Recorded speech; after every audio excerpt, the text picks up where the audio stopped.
Songo iki Antasena. Wah. Antasena. Sapa kuwi? Tumenggung Jaya Dimeja.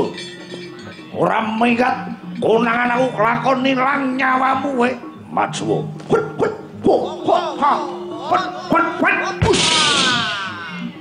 Diam wangen cekelane. Musuhe rada ngawur iki. Median. Ho ha hat wet wo. Wet. What? Wet. Wah ora.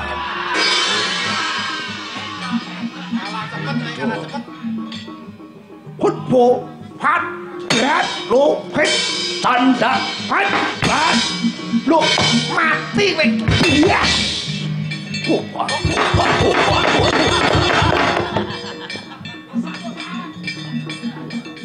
Ora ngerti Rama cahe. What? Oh, wow. Oh, wow. What? Mundar.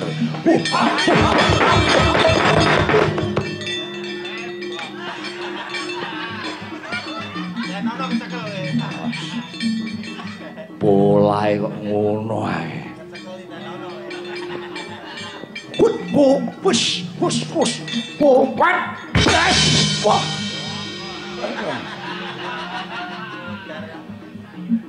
Ayo, ngadeg. Wo. Antek puno ngono kok mati. Sing ngomong mati sapa?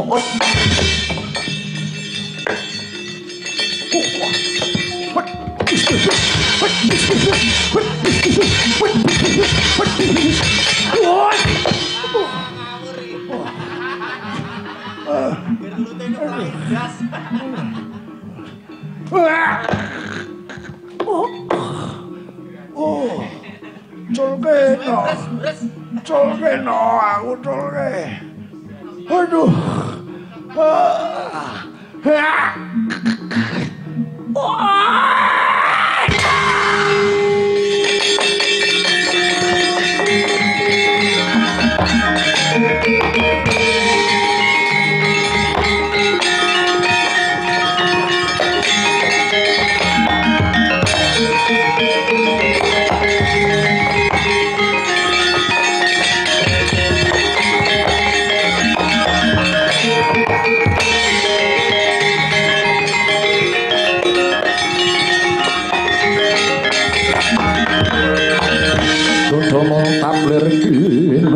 Tap jojo bang mawing wengis umecot padoning ladi netra kocak ngundar andir Antasena iya paman aku anakmu lanang Antasena sing sowan ana ngarsane paman Brajadenta ana apa nggih bocah bagus musik to lah kok manut dawuhe paman Brajamusti jarene sampeyan balila sampeyan ora nrimake Kakang Gandrukaca arep disuda dadi ratu Pringgondani kuwi bener apa ora ngono mergo Antasena wong sing ora gampang percaya mumpung aku ketemu karo paman Brajadenta dhewe aku tak takon apa pancen bener paman Brajadenta kuwi pengen dadi ratu ana Pringgondani Antasena piye paman kowe tak tuturi yo manut pranatan Pringgondani wong wadon kuwi ora duwe hak ora duwe wenang kraton Pringgondani sing wenang dadi ratu mau terah lanang terah kakung Mbak Yu Arimbi sak anake ora duweni wenang panguwasa Pringgondani mula ujug kabulku mung jejege pranatan Pringgondani aja nganti mlenceng aja nganti luput aku sing pantes dadi ratu kang jumpuh karo pranatan Pringgondani. Kusik. Yen paman Brajadenta dadi ratu, iki mengko ora wurunga congkrah, ora wurunga dardah. Wingi sampeyan nek wis sarujuk, sampeyan wis mathuk. Yen sampeyan mung trima dadi patih, Kakang Gandrukaca sing dadi ratu. Lah kok mbrung kesurung nuruti nepsumu dhewe iki? Iki karepe paman Brajadenta dhewe apa karepe wong liya? Ora usah kaken bebangal. Malah kepara kowe Antasena nadyan tu anak Werkudara.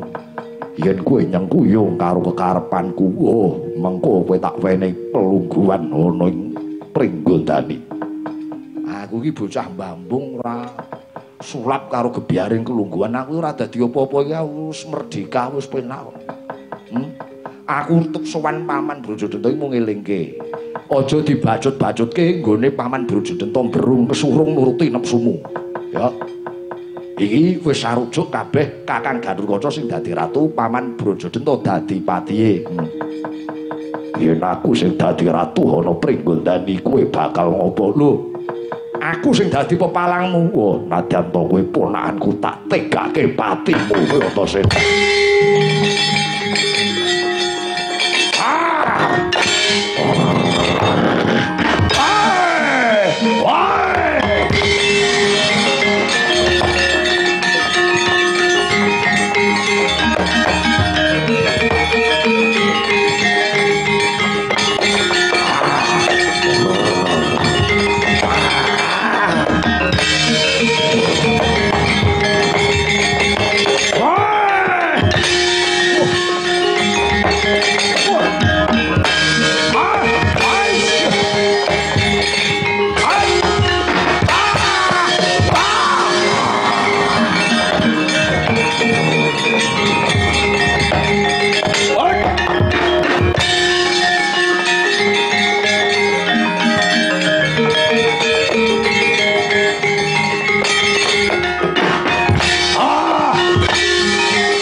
Kincanging alis Risang mawe gandrung sabarang kadulu kowe mbok sing eling ora ngawur-ngawu gawar Kang. Sing kok pulasara mau sapa ora ana liya mung kejaba ponakanmu dhewe si Antasena. Mbuh ora idep. Nadyanto kuwi ponakan yen dadi pepalangku bakal tak ilangi cagyak ndase. Lho. Tegel tega mentala karo Antasena. Yen ngono kuwi tegel karo adimu Brajamusti. Yen Yayi Brajamusti ora nyengkuyung sing dadi lekasku nggonku pengin dadi ratu ana Pringgondani. Iki dina dulurku sing jeneng Brajamusti ilang nyawane saka tanganku. Wah, lah tegel kowe.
bajut-bajutke lemuk iki kowe. Remuk piye Dik kala bendana. Weh. Salu dinulu ing atase Kakang Adi kok padha gelut kaya ngono kuwi. Hah? Kowe kuwi najan to dadi sedulur nom kudu lumangcani. Ola pantes gelut karo Brajadenta. Kakang Brajadenta ngawur-ngawur gawar. Wis. Dikapake wae kepiye wae kuwi tetep kalah, Kang. Kakang Braja mesti ngalah. Awakmu wis keple kabeh, lemes kabeh ngono kok. Pilombolo nek limbukan iki didandani, dilem-lem apa didondomi ngono. Karo lelen. Daulah. Iki piye becike? Bali nyang Plenggo dadi timbangku diguyu wong akeh. Kakang Adi kok gelut iki piye? Salu ayo mulih mantul Bayu Alibi.